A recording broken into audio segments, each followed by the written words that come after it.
पे जान भी कुर्बान है, वो इस पे दिल कुर्बान, इस पे जान भी कुर्बान है। तेरा पाकिस्तान है, ये मेरा पाकिस्तान है, तेरा पाकिस्तान है, ये मेरा पाकिस्तान। बिस्मिल्लाहिर्रहमानिर्रहीम।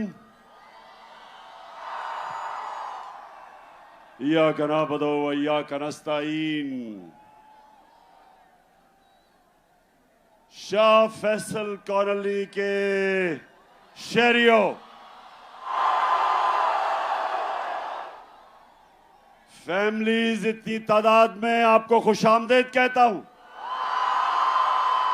और मेरे नौजवान, मैं इस शानदार इस्तकबाल का फिर से शुक्रिया अदा करता हूं।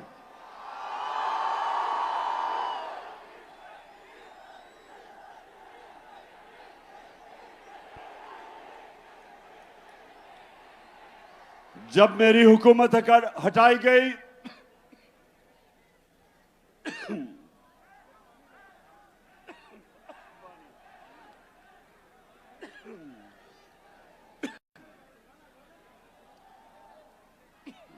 पे जान भी कुर्बान है, वो इस पे दिल कुर्बान, इस भी कुर्बान। जब एक बैरूनी साजिश के तहत मेरी हुकूमत हटाई गई, तो जो दूसरा जलसा था वो मैं कराची करने आया, क्योंकि मुझे पता था कि इस मुल्क में सियासी तहरीकें हमेशा कराची से शुरू हुई।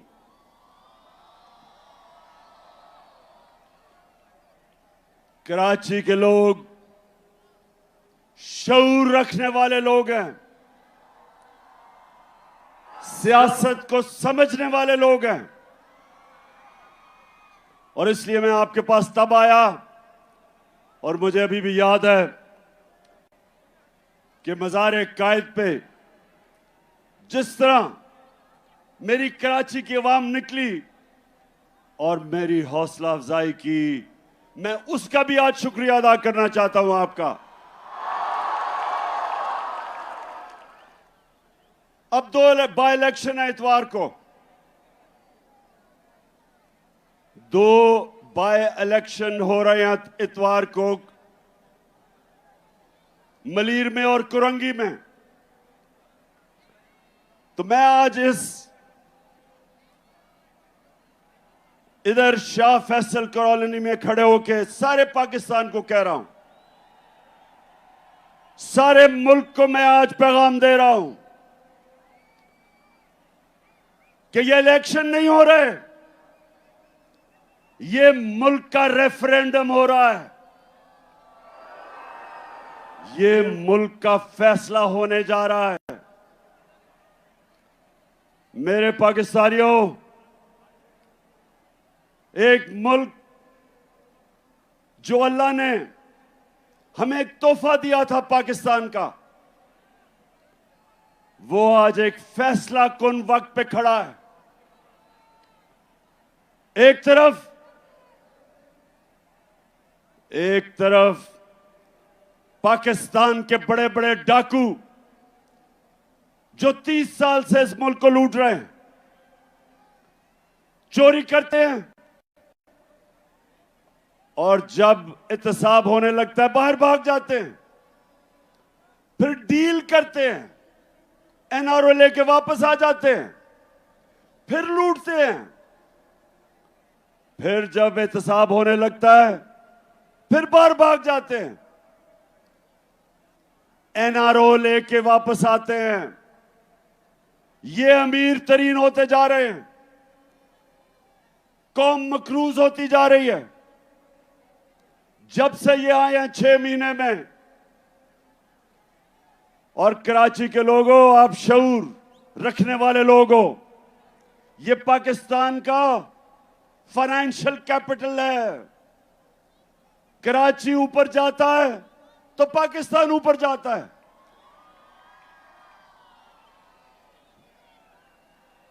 और जब कराची की तबीयत खराब होती है तो मुल्क की तबीयत खराब हो जाती है। ये पाकिस्तान का फाइनेंस का इंजन है, ये आगे लेके चलता है और मुल्क आगे जाता है।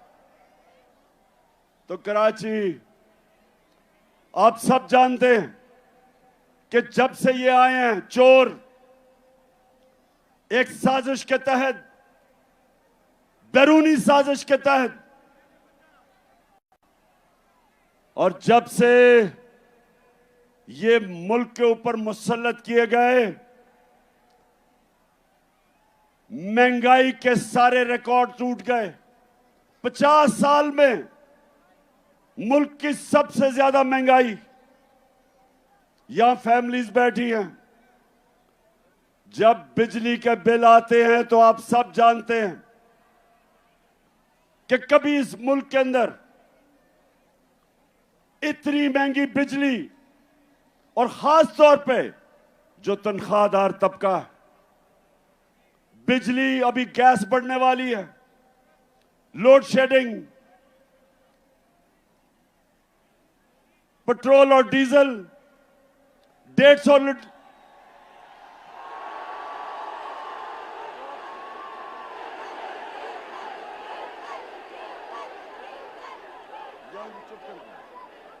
जब हम छोड़ के गए थे 6 महीने पहले,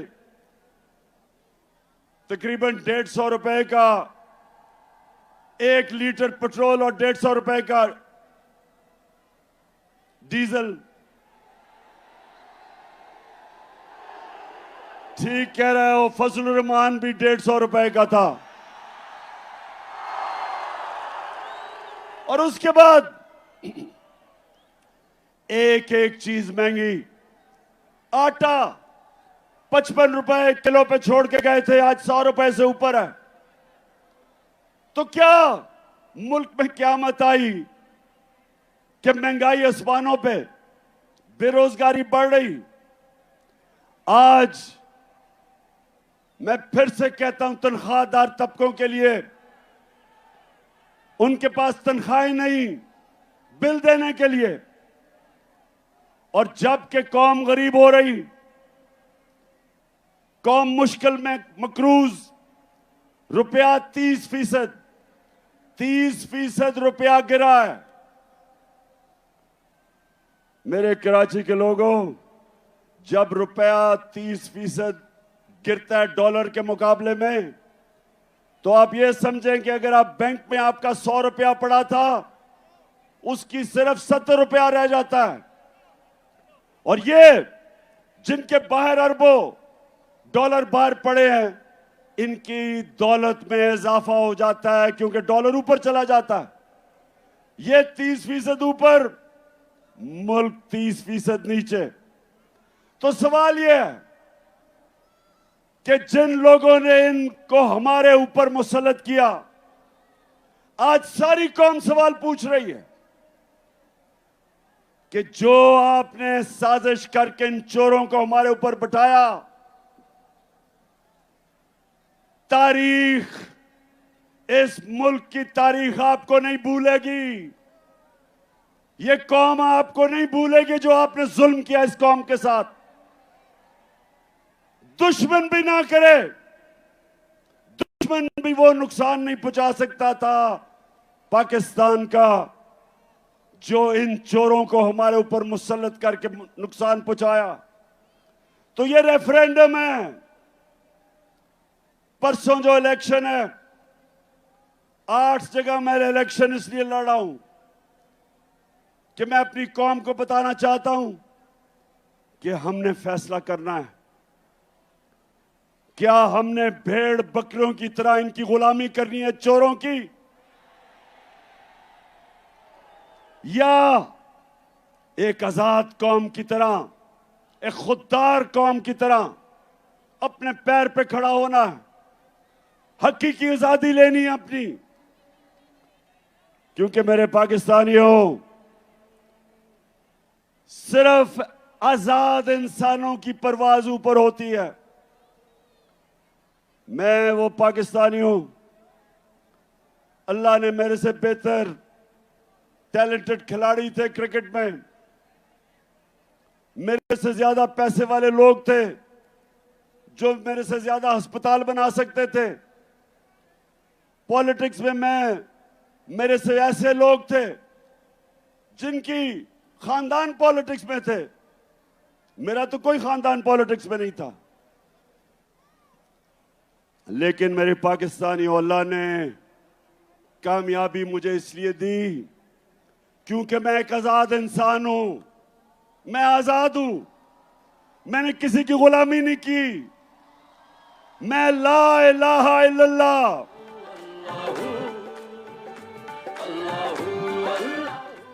ला इलाहा इल्लल्लाह, नहीं है कोई खुदा अल्लाह के सिवा, ये इंसान को आजाद करता है।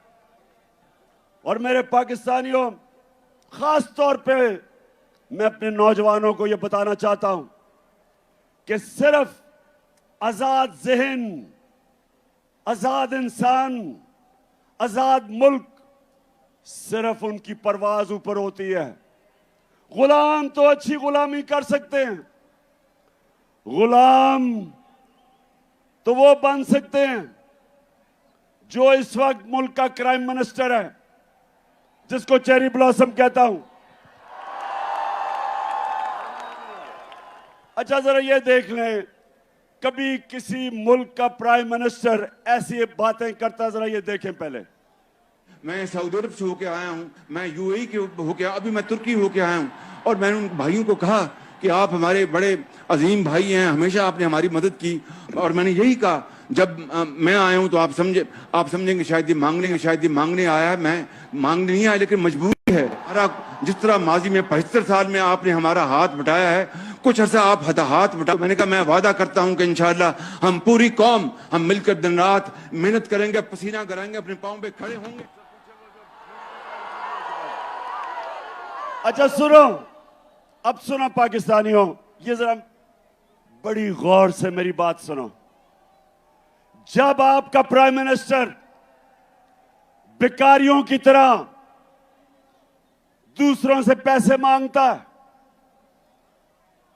और जो दूसरे, याद रखें जिन मुल्कों से ये पैसे मांगते हैं, जब मैं प्राइम मिनिस्टर था तो जब भी दूसरे मुल्क का मिनिस्टर या प्राइम मिनिस्टर मुझे मिलने आता था तो पहले फॉरेन ऑफिस मुझे पूरा उसका शजरा बता देता था कि ये पड़ा किधर, इसने मेरे से मिलने से प्राइम मिनिस्टर से पहले क्या नौकरी करता था, क्या ये ईमानदार है, करप्ट है, सारा कुछ मुझे पता होता था उससे मिलने से पहले। तो जब ये शहबाज शरीफ, जब ये दुनिया में पैसे मांगने जाता है तो याद रखें, उनको सब पता होता है कि इसके और इसके भाई के अरबों डॉलर मुल्क से बाहर पड़े हैं, चोरी का पैसा, सबको पता होता है। तो जब अपना पैसा मुल्क से बाहर ले जाओ चोरी करके और दूसरों को कहो पाकिस्तान में पैसा दो, लोग आपको हकारत की नजर से देखते हैं, लोग आपको जलील करते हैं। और जब मुल्क का प्राइम मिनिस्टर जलील होता है तो सारी कौम को शर्मिंदा करवाता है। मैं जो आपको कह रहा हूं, ये रेफरेंडम है आज, या इन चोरों के नीचे, और इन्होंने अपने बच्चे तैयार किए हुए हैं, फिटे हुए बच्चे, चोरी के पैसे पे पले हुए बच्चे, या वो, और या एक खुददार कौम जो एक अजीम नारे पे खड़ी हुई थी। अल्लाह से हमने खड़े हो के हमने वादा किया था कि अल्लाह तेरे सिवा कोई खुदा नहीं है, हम किसी के सामने नहीं झुकेंगे, हम एक खुददार कौम है। और ला इलाहा इल्लल्लाह इंसान को गैरत देता है। और जो कौमें ऊपर जाती हैं वो गैरतमंद होती हैं, वो मिल के कुर्बानियां देती हैं, वो भिखारियों की तरह भीख नहीं मांगती। अब जरा ये देखें, ये मैं जरा दिखाने लगा हूं कि अभी शहबाज शरीफ अमेरिका गया और ये इंटरव्यू दे रहा है। ये एक अमेरिका में टीवी को इंटरव्यू दे रहा है, जरा ये देखें क्या कहता है, फिर मैं उर्दू में बताऊंगा क्या कह रहा है। Unless we get substantial relief, how can the world expect from us to stand on our own feet? It is simply impossible, next to impossible. The world has to stand by us. And there is a yawn are asked and what is available. Please, through your cameras, have this yawning gap bridged and bridged very quickly. The epidemic. It is waiting for us. Please help us in कहता है उस anchor को please help us, और वो TV anchor है शहबाज शरीफ। गोरा रंग देख के सबके सामने हाथ फैला लेते हो। अब वो तो टीवी एंकर है, उसे कहता है प्लीज हेल्प अस, और वो किधर से पैसे दे तुम्हें। लेकिन जब अच्छा एक और मैं आपको दिखाता हूं, क्योंकि कराची जरा आप एंजॉय भी करें ना। Thank you very much, General एक Secretary. मिनट, अच्छा अब ये सुन ले, वो कराची जरा सुनो। यूनाइटेड नेशंस का सेक्रेटरी जनरल पाकिस्तान आता है, सलाब आए हुए होते हैं, वो खुद देखने आता है कि मैं कैसे पाकिस्तान की मदद कर सकूं। तो यूनाइटेड नेशन का सेक्रेटरी जनरल आता है। अब जरा ये तमाशा देखेंगे शहबाज शरीफ उसे करता क्या है। Thank you very much, General Secretary. And I assure you, whatever support we get from your institution and through your institution, I give you my word of honor, along with all these ladies and gentlemen sitting on this table, ministers, general officers, government officials, ladies and gentlemen, that every penny we get from you or from wherever, we will spend it most transparently and in the interest of the suffering humanity. Thank you. अच्छा जी, कराची, अब मैं तर्जमा बताता हूं इसने क्या कहा उसे। वो बेचारा और बड़ा ही अच्छा आदमी है एंटोनियो गुटरेस, जो सेक्रेटरी जनरल है यूनाइटेड नेशंस का। वो आता है पाकिस्तान से हमदर्दी दिखाने, पहले तो ये उसका बाजू पकड़ लेता है, उसके बाद उसे कहता है ये जरा सुनो, और ये थोड़ी हमारे सब के लिए, मैं पाकिस्तानी होते हुए हम सब के लिए शर्मिंदगी है। उसे पता है क्या कहता है? उसे कहता है जो भी पैसा आप हमें देंगे, मैं आपसे वादा करता हूं वो हम चोरी नहीं करेंगे, हम ईमानदारी से खर्च करेंगे। सितम के कोहे गरा रूई की तरह उड़ जाएंगे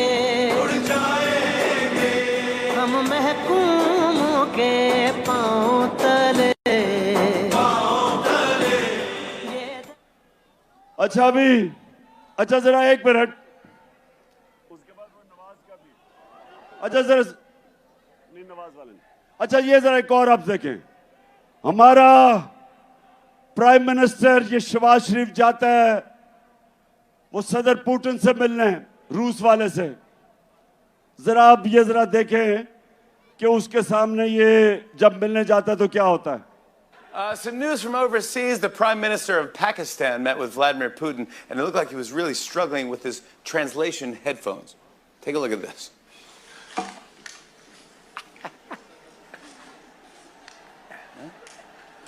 गौर से देखें, गौर से। There you go. Уважаемый господин премьер-министр,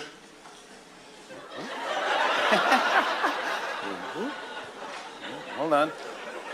can somebody help me? Yeah, there you go. There you go. There we go. Уважаемый господин премьер-министр, идет перевод? Все нормально?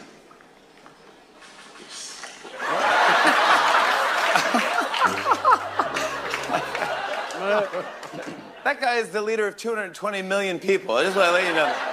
And then he अच्छा मैं बस अब ये क्या आप देख रहे थे? अब आपको मतलब समझ आ गया कि काम पे टांगती कैसे हैं? पुतिन के सामने ऐसे बैठा है जैसे हेडमास्टर के सामने बेचारा स्कूल का बच्चा बैठा हुआ है। और ये होता है पाकिस्तानियों, जब एक बैरून मुल्क के साजिश के तहत एक आदमी को जिसको सजा होनी थी, इसको और इसके बेटे को FIA केस के अंदर 16 अरब रुपए की जो चोरी पकड़ी गई थी, इसको सजा होनी थी, बजाय सजा होने के बचाया गया इसे और इसको ऊपर बैठा दिया। और इससे आज पाकिस्तान को उधर पहुंचाया जिधर ये खुद अमेरिका में कह रहा है कि अब हम अपने कर्जे वापस नहीं कर सकेंगे। वो जो भी इंटरव्यू दे रहा था कि हमारी मदद करो, हम अपने कर्जे वापस नहीं कर सकते, तो कौन सी क़यामत आई थी 6 महीने पहले? ये पाकिस्तान की जो हर साल शाया होती है इकोनॉमिक सर्वे ऑफ पाकिस्तान, जो इन्होंने इस हुकूमत ने शाया की। कराची गौर से सुनो, आप शऊर वाले लोग हो। इकोनॉमिक सर्वे के मुताबिक 17 साल के बाद हमारे आखिरी 2 सालों में पाकिस्तान की जो ग्रोथ रेट, मतलब कि जो हमारी माइशत तरक्की कर रही थी, वो 17 साल के बाद बेहतरीन परफॉर्मेंस थी। 5.7% और 6%। ये 17 साल के बाद हमारी इकोनॉमी बेहतरीन परफॉर्मेंस कर रही थी। वर्ल्ड बैंक के मुताबिक सारे बर्रे सगीर में सबसे ज्यादा रोजगार जिस मुल्क में था कोरोना के बाद, वो पाकिस्तान में था। World Economic Forum, World Health Organization, the Economist, दुनिया के इदारों ने तस्लीम किया कि पाकिस्तान वो 3 मुल्कों में था जिसने सबसे बेहतरीन तरीके से कोरोना से अपने लोगों को भी बचाया, अपनी माइशत को भी बचाया, अपने गरीबों को बचाया। ये इंटरनेशनली माना कि पाकिस्तान का जो एहसास का प्रोग्राम था, जिसमें हमने अपने गरीबों को कोरोना की लॉकडाउन की तबाही से बचाया, ये दुनिया ने माना। तो मैं फिर से सवाल पूछता हूं कि ये साजिश जिन्होंने करके इन चोरों को हमारे ऊपर मुसल्लत किया था, तारीख आपको नहीं भूलेगी। ये कौम जो मुश्किलात का सामना कर रही है नहीं भूलेगी। और इंशाअल्लाह जो मैं आपसे सबसे उम्मीद रखता हूं, ये जो परसों बाय इलेक्शन आ रहे हैं, इस इलेक्शन के अंदर कौम ने रेफरेंडम करना है, बताना है कि हम इस इंपोर्टेड हुकूमत को मंजूर नहीं करते। हम इन चोरों को जो 30 साल से 2 बड़े बड़े डाकू खानदान जो चोरी करके पैसा बाहर लेके जा रहे थे, हम कभी इनको कबूल नहीं करेंगे। और मैं इसके साथ आज सबको बता दूं कि इंशाअल्लाह इस मुल्क की तारीख का सबसे बड़ा जो मैं मार्च करने लगा हूं, जिसकी मैं कॉल देने लगा हूं, इस मुल्क की सबसे बड़ी मुजाहरा होगा। इस मुल्क की तारीख, अवाम का समुंदर निकलेगा हमारे साथ और सबको बताएगा, सारों को पैगाम देगा इस मुल्क में कि कौम किधर खड़ी है आज, कि कौम इसको सियासत नहीं समझ रही, हम अपनी हकीकी आजादी की जहाद समझ रहे हैं। और कराची, आप तो माशाल्लाह वो लोग हो जो हमेशा, जिस तरह मैंने शुरू में कहा, सारी सियासी तहरीकें जो शुरू होती थी हमेशा कराची से शुरू होती थी। और अब जो मैं, हमारे साथ ही बैठते थे एमक्यूएम वाले, मैं एमक्यूएम से पूछता हूं कि क्या अब आप खुश हैं जरदारी के साथ बैठ के? क्या वो आपके मसले हल कर दिए? क्या जरदारी ने कराची के मसले हल कर दिए? बताएं, कराची बताओ। हमारी हुकूमत थी, हमारी हुकूमत फेडरल गवर्नमेंट में थी, सिंध में हमारी हुकूमत नहीं थी। उसके बावजूद हमने कराची सर्कुलर रेलवे का शुरू किया, एक्निक से पास किया, हमने ग्रीन लाइन शुरू की, बस सर्विस। और जो सबसे बड़ा कराची का मसला है पानी का, K4 जो 15 साल से रुका हुआ था, वो हमने शुरू किया ताकि कराची के लोगों को पानी मिले। तो कराची इंशाल्लाह, जो मुझे नजर आ रहा है, 26 साल से मैं जद्दोजहद कर रहा हूं, मुझे पहली दफा नजर आ रहा है कि अंदरूने सिंध के लोग वो भी हकीकी आजादी के लिए तैयार बैठे हैं। है ये राहे अमल, आओ हम सब साथ चले, मुश्किल हो या आसानी, साथ में डाले हाथ चले। धड़कन है पंजाब मगर दिल अपना मैदान है। मैं भी पाकिस्तान हूँ, तू भी पाकिस्तान है। तू तो मेरी जान है, तू तो मेरी आन है, तू मेरा ईमान है। इंशाल्लाह अंदरूने सिंध के लोग तैयार हो जाओ।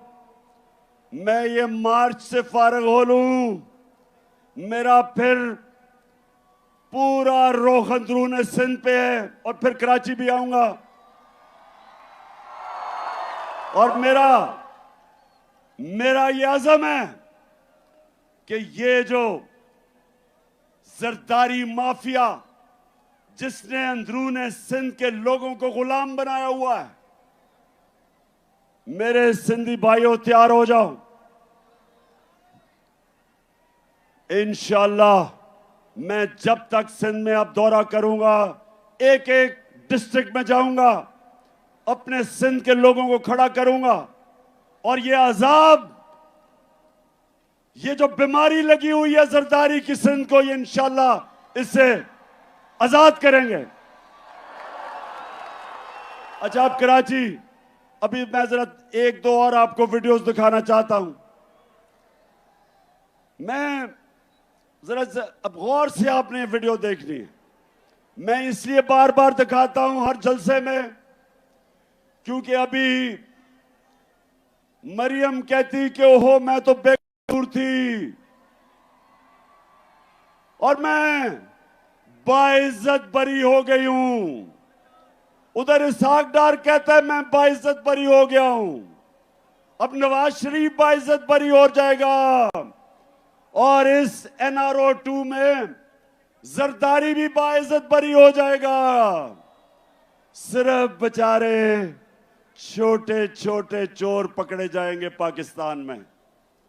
सिर्फ वो साइकिल चोर, स्कूटर चोर, मोटरसाइकिल चोर, बेचारे, उनके अलावा कोई बड़ा डाकू इस निजाम के अंदर नहीं पकड़ा जाएगा। तो जब मरियम कहती है, अब आपने गौर से देखना, ये मरियम कहती है जी मेरे से तो बड़ा जुल्म हुआ, मैं तो बेकसूर हूं, देखे ना ये इमरान खान कितना जालिम आदमी है। मरियम बीबी, सारी कौम से झूठ ना बोले। आपके जब हमने पूछा आपसे आज से 10 साल पहले कि 4 बड़े बड़े महलात लंदन के सबसे महंगे इलाके में, मेफेयर जो है सबसे महंगा इलाका है लंदन का, उधर 4 बड़े बड़े महलात इन्होंने खरीदे हुए थे। तो जब मैंने इससे पूछा कि बताओ कि ये महलात किधर से आए, कौन से पैसे से आए, तो मरियम क्या कहती है ये जरा देखें। 10 साल पहले इस तरह मुझे लगा कि आप लोगों को बेवकूफ नहीं बना सकते। मेरी सेंट्रल लंदन में प्रॉपर्टीज तो दूर की बात है, मेरी पाकिस्तान में भी कोई प्रॉपर्टी नहीं है। मैं अपने वालिद के साथ है और मुझे समझ नहीं आई कि मेरी और मेरी वालदा की और बहन भाइयों की प्रॉपर्टीज ये कहाँ से निकाल के ले आए हैं। मेरे नाम पाकिस्तान में कोई प्रॉपर्टी नहीं है, ये तो इंग्लैंड की बात है। सुन लिया। अब ये कब था? ये था 2014 में। बेचारी मरियम को नहीं पता था कि अल्लाह अल-हक है और वो सच सामने ले आता है। 2 साल के बाद एक इंटरनेशनल इंकशाफ हुआ, पैनामा पेपर्स। पैनामा में जो इन्होंने ऑफशोर कंपनीज लेके बड़े बड़े दुनिया के वजीरों ने, प्राइम मिनिस्टर ने छुपाए हुए थे अपने असासे, उसे नहीं पता था कि वो इंकशाफ हो जाएगा और वो एकदम इनका नाम आ जाएगा कि जी मरियम के नाम पे वो 4 बड़े बड़े महलात हैं। तो पहले कहती कि लंदन तो छोड़ो, पाकिस्तान में भी कोई प्रॉपर्टी नहीं है। अब जब इंकशाफ होता है तो मरियम का भाई हुसैन शरीफ क्या कहता है, सुने।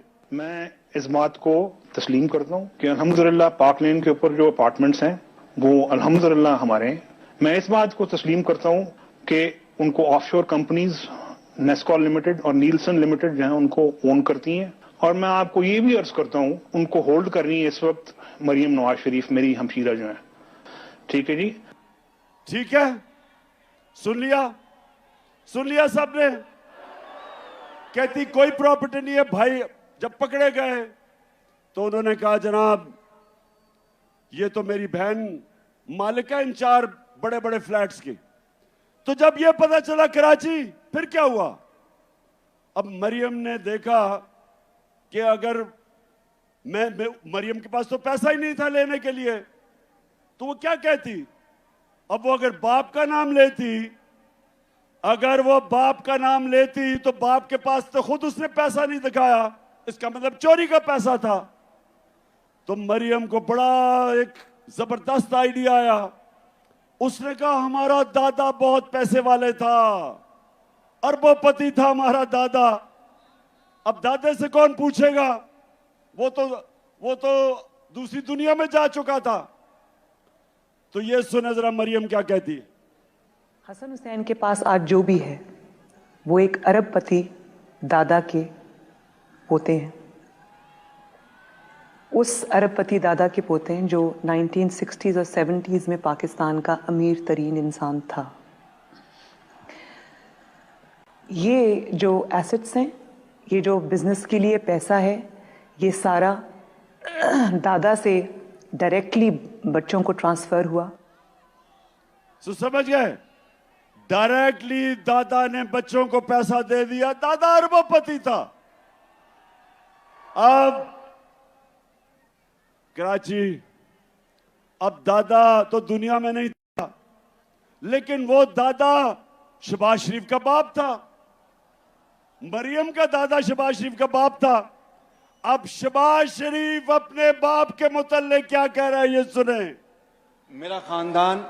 मेरे खानदान को 22 खानदानों में शुमार नहीं होता था।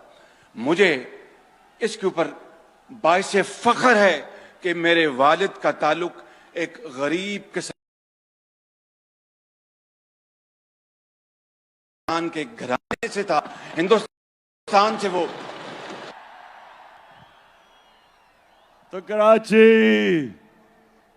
अल्लाह अल हक है, ये याद रखना।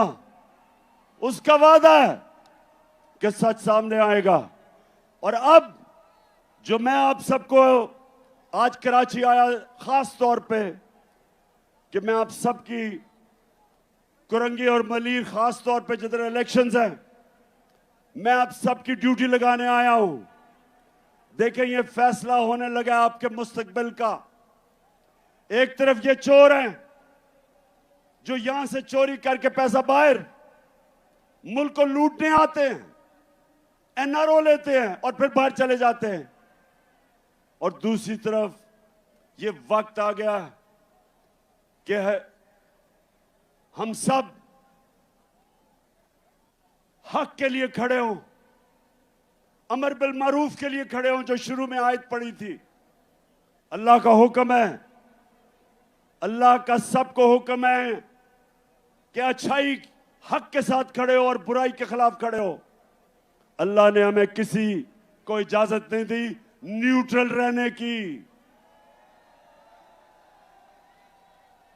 उसने हमें सबको कहा कि अच्छाई के साथ खड़े हो, इन चोरों के साथ ना खड़े हो। ये इलेक्शन रेफरेंडम है और मैं अपनी सारी कौम को कह रहा हूं कि निकलना है। इसको आपने अपना इलेक्शन नहीं, एक जहाद समझनी है इन चोरों के खिलाफ। और मैं सबसे आपसे उम्मीद रखता हूं कि आपने अपनी पूरी कोशिश करनी है, क्योंकि ये इमरान खान अकेले ने ठेका नहीं लिया हुआ करप्शन के खिलाफ जंग लड़ने का, ये आपका भी है जिम्मेदारी। तू अड़ जा फिर से, तू डट जा फिर से, वो बल्ला घुमा।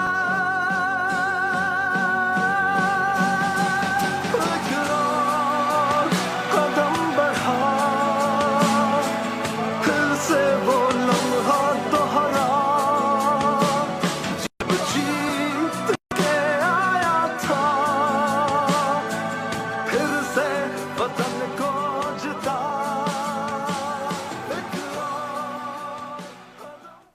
तो मेरे पाकिस्तानियों, मैं सिर्फ आखिर में आपको एक बात कहना चाहता हूं। अल्लाह ने हमें अपनी सबसे अजीम मखलूक बनाया, अशरफुल मखलूकात। फरिश्तों को हुक्म दिया कि इंसान के सामने झुको, और जब शैतान ने कहा कि मैं आग का बना हुआ हूं, ये तो मिट्टी का बना हुआ है, मैं नहीं झुकता, तो अल्लाह ने कहा कि तुम्हें भी नहीं पता कि इंसान में मैंने क्या सलाहियतें दी हैं, क्या पावर दी है। मेरे पाकिस्तानियों, अपनी सलाहियतें पहचानो, अपनी ताकत पहचानो। आपका मुस्तकबिल इन चोरों के नीचे नहीं है। आपका मुस्तकबिल इन चोरों के नीचे सिर्फ उसके सामने जिल्लत है। आपका जो अजीम मकसद, अजीम नारे पे पाकिस्तान बना था, अजीम लीडर था कायदे आजम मोहम्मद अली जिन्ना, अजीम नजरियाती लीडर इलामा इकबाल थे। हमारा वो मुल्क होना था जो आज सारी मुसलमान दुनिया के सामने हमने एक मिसाल बननी थी। हम कभी भी नहीं बन सकते अगर ये चोर हमारे ऊपर बैठे रहें, जो अपने आप को भी जलील करते हैं, जिनमें गैरत नहीं है और सारी कौम को शर्मिंदा करवाते हैं। इसलिए मैं 6 महीने सारे मुल्क में फिर रहा हूं अपनी कौम को तैयार करने के लिए कि ये बाय इलेक्शन तो परसों है। मैं आपको कॉल देने लगा हूं और आपने सबने निकलना है अपने लिए, अपने बच्चों के लिए, अपने मुल्क के मुस्तकबिल के लिए। ये एक अजीम मुल्क है, सब कुछ दिया अल्लाह ने। तो अब आखिर में सब हाथ उठा के आपने मेरे साथ हल्फ ले लेना है, सबने मेरे साथ हल्फ लेना है। मैं यहां से पढ़ूंगा, आपने बाबा से बुलंद रिपीट करना है। टीवी पे जो लोग हमें देख रहे हैं वो भी हमारे साथ शरीक हो जाएं। बिस्मिल्लाहिर्रहमानिर्रहीम। हम हल्फ उठाते हैं कि हम पाकिस्तान के आइन की हमेशा पासदारी करेंगे। हम पाकिस्तान की खुदमुख्तारी का तहफ़्फ़ुज़ करेंगे कि हम कभी भी अल्लाह के सिवा किसी के सामने नहीं झुकेंगे और हम पाकिस्तान की हकीकी आज़ादी के इस जिहाद में आखिर तक इमरान खान के शाना बशाना जदोजहद करेंगे और हर किस्म की कुर्बानी के लिए तैयार रहेंगे। अल्लाह हम सबका हामी और नासिर हो। आमीन। कराची, आपका दिल से शुक्रिया अदा करता हूं। बहुत बहुत शुक्रिया। पाकिस्तान जिंदाबाद।